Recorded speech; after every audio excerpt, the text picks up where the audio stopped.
kemiskinan ekstrim itu adanya tidak di pelosok yang jauh sana, tapi kemiskinan ekstrim itu adanya justru di pusat pemerintahan, di pusat negara kita, di Jakarta.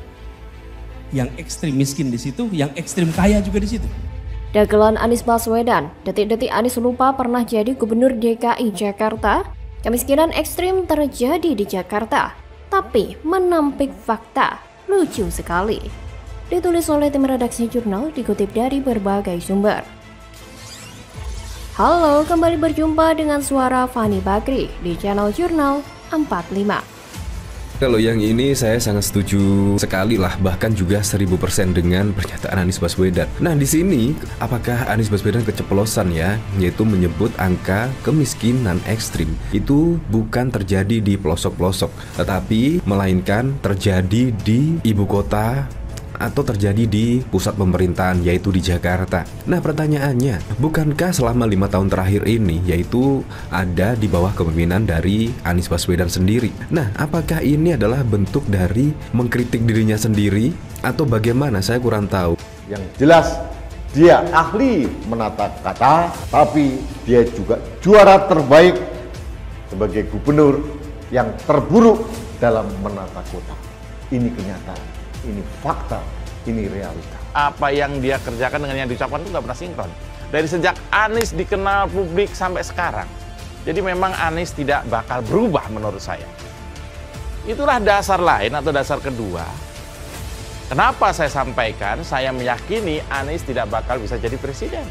Mantan Gubernur DKI Jakarta Anies Baswedan sempat bercerita tentang ketimpangan ekstrim di Jakarta antara si miskin dan si kaya. Hal ini disampaikan Anies dalam acara Rakernas 16 Asosiasi Pemerintah Kota Seluruh Indonesia di Makassar pada Kamis 13 Juli 2023. Anies melihat hal tersebut terjadi karena Jakarta bertumbuh tidak berkeadilan. Saat Anies Baswedan mengucapkan itu, sebenarnya apakah ia tidak berkaca pada dirinya yang pernah memimpin Jakarta pada Oktober 2017 sampai September 2022? Di mana sebelum dipimpin Anies atau per September 2017 jumlah warga miskin di Jakarta tercatat 393,13 ribu, sementara tingkat kemiskinan tercatat 3,78%. Pada akhir periode Anies yakni September 2022, jumlah penduduk miskin tercatat 494,93 ribu orang dan tingkat kemiskinan 4,61%. Artinya, selama Anies memimpin, jumlah warga miskin di Jakarta bertambah 101,8 ribu. Tingkat kemiskinan bertambah 0,83%. Ini terbukti setelah Anies menjadi Gubernur DKI Jakarta, jumlah warga miskin di DKI bertambah 101 ribu selama periode 2017 sampai 2022. Angka kemiskinan DKI Jakarta mundur ke 15 tahun yang lalu.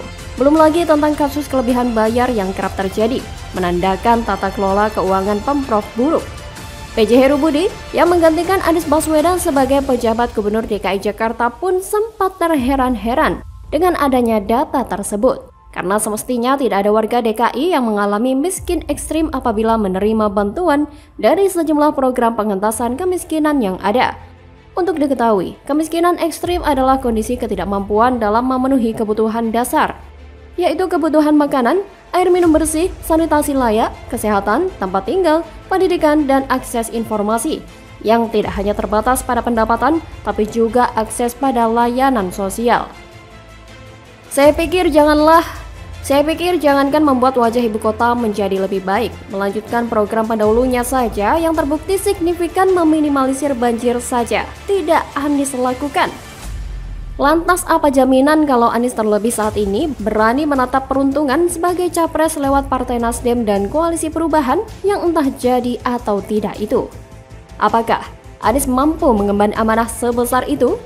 Entah apa yang di benak capres tukang ngibul ini, mengklaim bahwa saat kepemimpinannya di DKI Jakarta selalu berupaya memegang prinsip keadilan dan menuduh Presiden Jokowi menyengsarakan rakyat. Pertanyaannya, pernahkah Anies mengamalkan prinsip keadilan sosial saat jadi gubernur? Benarkah kalau Anies selalu berperilaku adil kepada warga Jakarta seperti yang ia akui? Saya kira kok tidak. Di mana letak keadilan sosialnya coba? Rumah DP 0% cuma jadi dagangan kampanye yang omong kosong. Janji tak reklamasi, tapi meloloskan puluhan ribu IMB di reklamasi Ancol. Program OKOC yang tinggal kenangan. Banjir dibantarkan, kemiskinan dan angka stunting di Jakarta meningkat tajam. Itukah yang dimaksud memegang prinsip keadilan sosial? Anies malah banyak menghambur-hamburkan APBD DKI. Pantas ditiru bawahannya atau kepala dinas. Saya yakin Anies bukan orang bodoh. Tapi dia tahu kalau selama ini kebijakan menghamburkan APBD mulai ditiru bawahannya. Anies tak mau ambil pusing karena DKI 1 hanya batu loncatan untuk ambisi RI 1.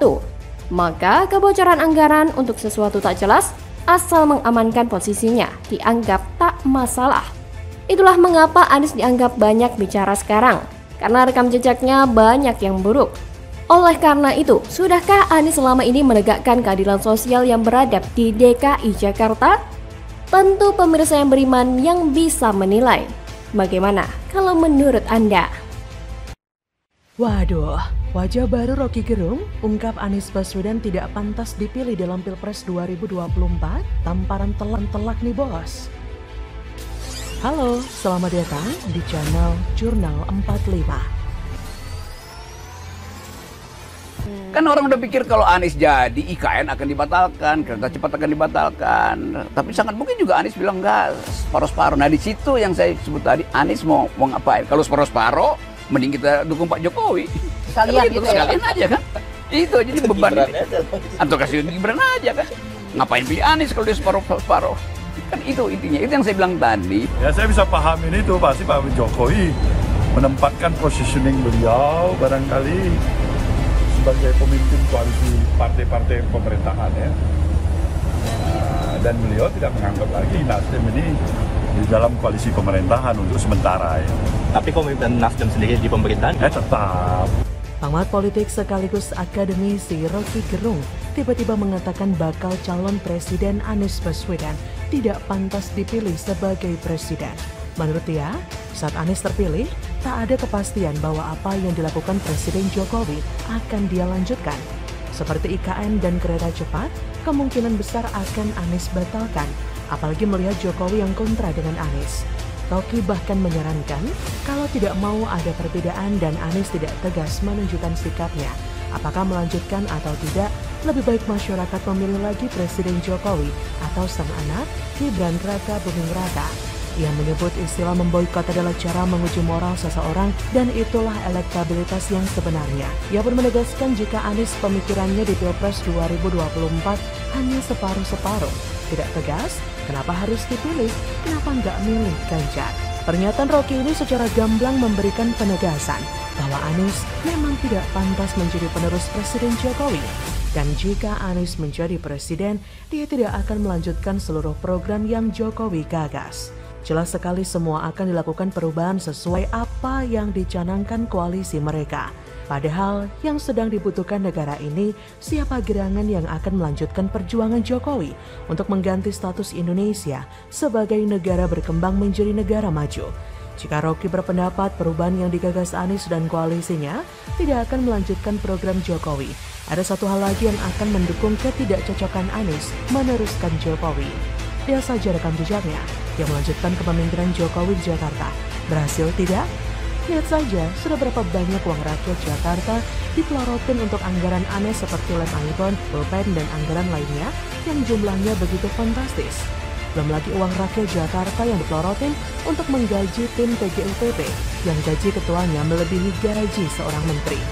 Dan bukan? Apakah ada yang tahu apa hasil kerja nyata dari ketua TGUPP yang dibentuk oleh Anies dan digaji dengan uang rakyat? Dan kita juga menjadi saksi bagaimana situasi Jakarta pada era Anies yang semakin semrawut.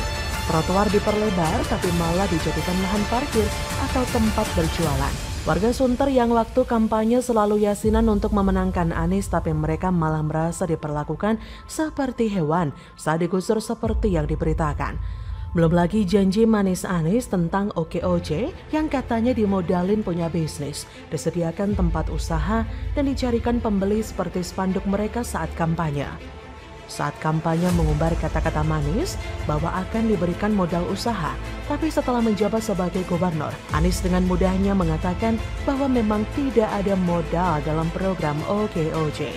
Jadi bisa dibayangkan berapa juta rakyat Jakarta yang sudah tertipu dengan rangkaian kata-kata manis tentang program OKOJ saat kampanye dalam Pilkada Jakarta dulu. Dari kasus ini kita sebenarnya sudah bisa menilai sendiri bahwa ada yang menghalalkan segala cara demi meraih kekuasaan. Sebenarnya bukan hanya dari kualitas kinerja atau antitesa Jokowi, kemungkinan besar Anies tidak akan menjadi capres itu semakin nyata karena elektabilitas Anies di beberapa survei semakin anjlok. Bahkan di survei terbaru dari lembaga survei, raihan suara mayoritas masuk pada Ganjar dan Prabowo, sedangkan Anies kalah telak. So bisa dipastikan Indonesia bukan hanya akan bernasib sama dengan Jakarta selama 5 tahun terakhir ini jika Anies yang menjadi presiden, tapi juga akan gagal sebagai capres. Bagaimana menurut Anda?